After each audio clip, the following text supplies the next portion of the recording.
Assalamualaikum warahmatullahi wabarakatuh. Perkenalkan, nama saya Helmaliani Putri dengan NPM D1C023012. Nah, di sini saya akan mewawancarai salah satu mahasiswa yang dimana untuk memenuhi tugas UAS pengadaan bahan berita. Nah, mungkin kita langsung saja untuk perkenalan terlebih dahulu. Perkenalkan, nama saya Muhammad Yonovendra, merupakan mahasiswa Universitas Bengkulu, jurusan Teknik Elektro, Fakultas Unip. Nah, mungkin di sini kita sudah perkenalan dengan Tio. Nah, mungkin kita boleh langsung bertanya nih terkait bagaimana sih peran mahasiswa dalam mengawal transpirasi proses pilkada di Bengkulu. Baik, mahasiswa dapat berperan untuk mengawasi transparansi pilkada agar terciptanya pilkada yang terpercaya, tanggung jawab ataupun akuntabilitas, yaitu dengan cara mengawasi, terutama oleh pihak Badan Eksekutif Mahasiswa ataupun DPM ataupun MPM, yang mana mereka dapat mengajak para mahasiswa itu membentuk suatu grup-grup ataupun forum untuk mengawasi berlangsungnya pilkada dari pra pilkada, saat pilkada ataupun pasca pilkada, sehingga kita sebagai mahasiswa dapat menyebarluaskan apa yang kita awasi ataupun yang kita dapat selama pilkada, apakah terjadi kecurangan ataupun tidak. Mungkin itu saja. Oke, baik. Oke, lanjut kita ke pertanyaan yang kedua.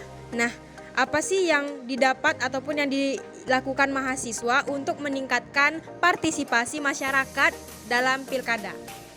Ya, itu menarik kan. Kita tahu bahwasannya masyarakat sekarang itu kebanyakan ingin golput begitu karena kurangnya kepercayaannya terhadap pemerintah sekarang. Peran kita sebagai mahasiswa itu bisa dengan cara membuka ruang diskusi publik. Itu pun telah dilakukan oleh pada saat pemilu sebelumnya, sebelum pilkada, yaitu oleh calon presiden yang tidak terpilih, itu Anies Baswedan. Oleh karena itu, mahasiswa itu bisa membuka ruang-ruang publik supaya mereka pun bisa juga menyediakan ruang debat yang tidak formal dari KPU agar para calon pemilih ataupun rakyat itu mengetahui kriteria pemimpin yang mereka inginkan. Begitu sih saran saya. Oke, sangat menarik ya nih Tio. Oke, mungkin kita lanjut. Nah, bagaimana sih pendapat Tio terkait mahasiswa itu dapat memastikan janji kampanye kandidat yang terpilih yang telah direalisasikan? Saya rasa itu tidak hanya peran mahasiswa ya, tetapi seluruh elemen masyarakat. Tetapi karena kita merupakan tonggak untuk terciptanya masyarakat yang bagus, jadi kita di sini tuh sebagai penggerak. Kita bisa membuat forum-forum ataupun aliansi yang mana kita itu di dalamnya itu saling mengawasi, ataupun orang-orang yang terlibat langsung di pemerintah ataupun stakeholder itu kita ajak kerjasama agar kita tahu apa saja yang mereka lakukan melalui kebijakan tersebut, apakah baik ataupun tidak, sehingga kita sebagai mahasiswa itu seperti yang saya bilang menjalankan fungsi advokasi, yaitu penyebarluasan informasi kepada masyarakat agar semua elemen masyarakat itu tahu begitu apakah pemerintah yang mereka jalankan bukan hanya pada saat pasca pemilu. Jadi semua elemen masyarakat itu bisa memantaunya dengan baik. Itu saja.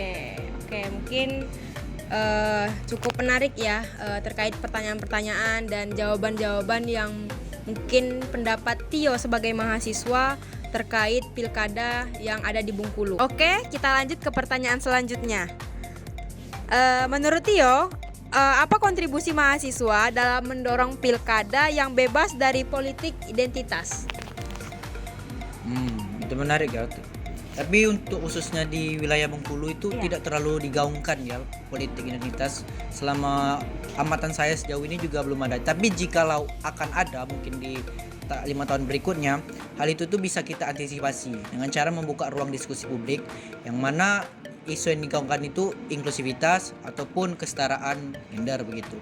Dengan hal tersebut dan juga kita menjauhi diskusi yang mengacu pada sara begitu agar tidak menyinggung pihak-pihak yang mungkin akan tersinggung di wilayah tersebut.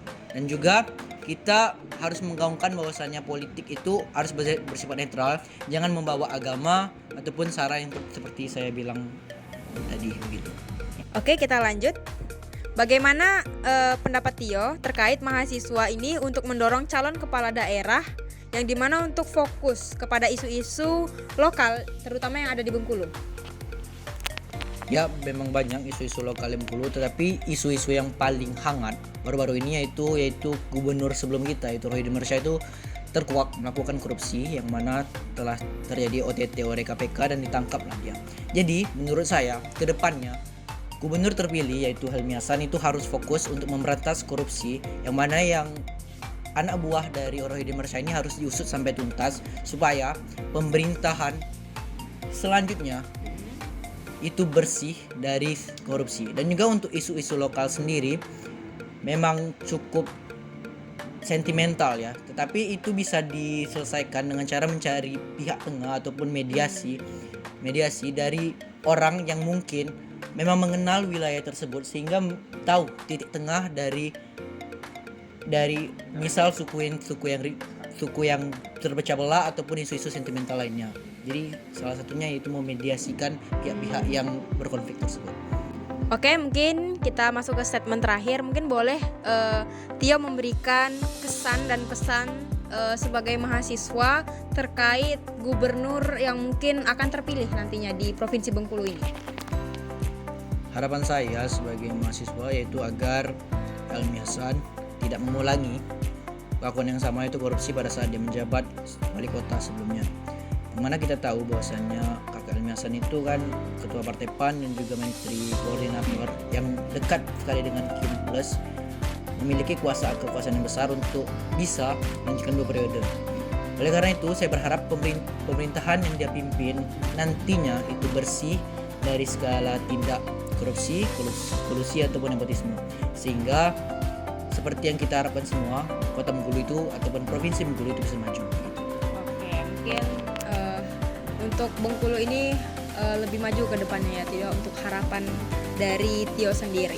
Nah, mungkin itulah tadi terkait perbincangan sama Tio mengenai pasca pilkada. Semoga ke depannya Provinsi Bengkulu bisa lebih baik lagi ke depannya. Nah, mungkin itu saja yang dapat saya sampaikan terkait tugas UAS pengadaan bahan berita.